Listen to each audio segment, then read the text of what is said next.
Bila shaka mpenzi mtazamaji, kuna hili swala ambalo Mheshimiwa Rais William Ruto amelizungumza na wengi mmeliona limepiga trendi kwenye mitandao.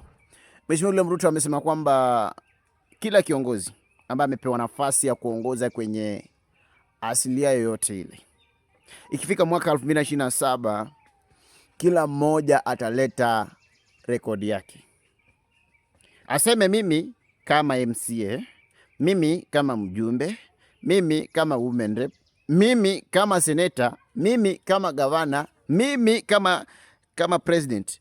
Wakati mlinipa kura yenu nilifanya hiki, hiki, hiki. Naye mwenyewe tena amesema kwamba yu tayari.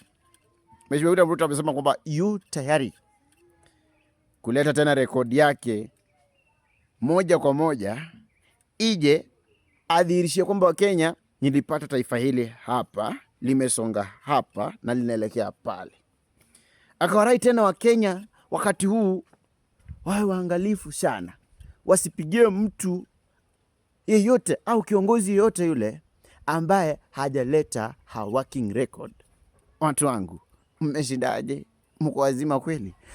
Njoo hapa kwenye comment section uje uniambie, je, unahisi, tuzungumzie tu Mheshimiwa William Ruto, unahisi tangia ingie mamlakani mwaka 2022 hadi wakati huu ni mwaka 2026, inaashiria kwamba ni mwaka huu ambao angali afisini na mwaka ujao karibia miezi 8.